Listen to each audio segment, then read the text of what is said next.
Krasj and Balric, Fates Intertwined. Chapter 1, A Familiar Face. The clearing was silent, save for the gentle rustling of leaves in the soft breeze.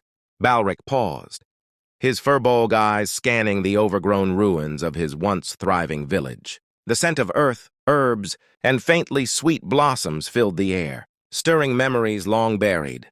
The half-crumbled walls, now embraced by moss and vines, bore the weight of his people's absence. A figure rose from the shadows of the ruins. Dressed in a long brown cloak and leaning on a gnarled wooden staff, the furbolg waved with one hand while the other adjusted, the striking stag-hide boots, tied with antlered laces. The man's face broke into a wide, familiar grin.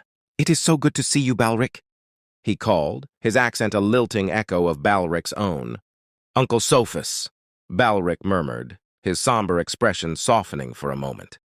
Sophus embraced his nephew, his presence a beacon of calm amidst the group. Onyx, the war-forged fighter, stood silently nearby, his mechanical form juxtaposed against the organic beauty of the forest. Krasj, the barbarian, watched with a quiet intensity, the flicker of his inner beast lingering in his amber eyes. Theodas, the half-elf bard, leaned against a tree, strumming a soft tune that wove itself into the forest's symphony. Sophus wasted no time explaining his years of searching for the monster that had destroyed the village. Through rituals and communion with the Lord of Beasts, Sophus had located the creature's lair. He turned to Balric with solemn determination. "He told me you'd carry the key to unlock the beast's secrets," Sophus said. "But he also warned of the powers guarding the truth." Chapter 2, The Hunt for Balinor's Favor.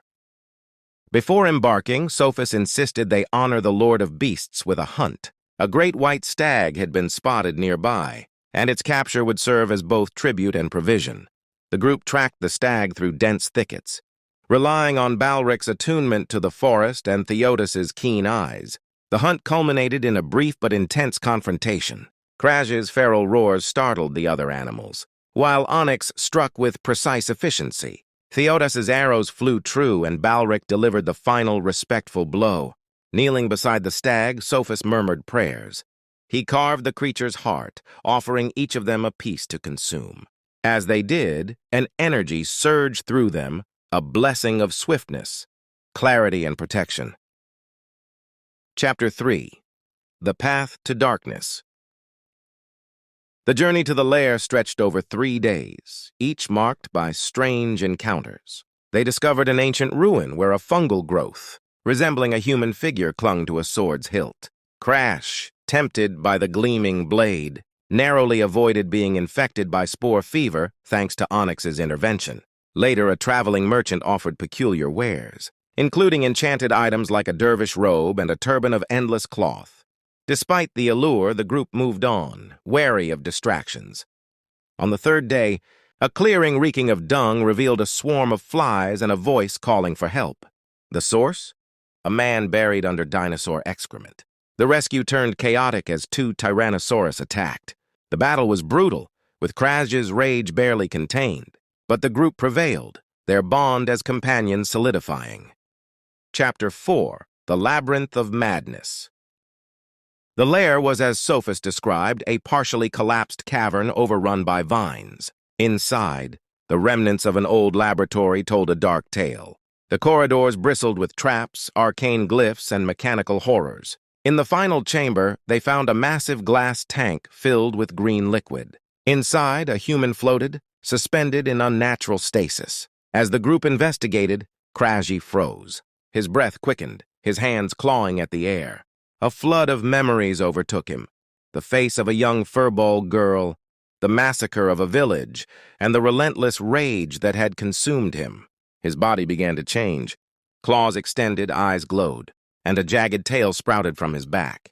With a deafening roar, Krasj turned on his companions. Theodos staggered, paralyzed with fear, while Onyx and Balric attempted to subdue him. Krasj lunged for the tank, driven by a primal need to destroy its contents. Balric threw himself in Krasj's path, wielding his glaive with precision and restraint. Onyx used his unyielding frame to pin the barbarian momentarily, giving Theodos time to weave a soothing melody. Krasj faltered, his wild eyes meeting Balric's steady gaze. "Remember who you are," Balric growled, his voice like the roots of an ancient oak. "You are more than this, Rage." With effort, Krasj collapsed, his body trembling as the transformation receded.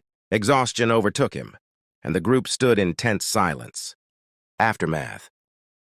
Sophus approached Krasj, placing a hand on his shoulder. "You faced the beast within," he said. "Now face it without." The group turned their attention to the laboratory's secrets. Among the notes and artifacts, they discovered Krasj's dark origins, a creation of twisted experiments and blood of demonic beasts. The man in the tank stirred but did not wake. Balric's glaive hovered over the glass, a reminder of choices yet to be made. As they prepared to leave, Sophus handed Balric his boots, a symbol of trust and legacy. The road ahead was uncertain, but alas, they faced it together, united by bonds forged in battle.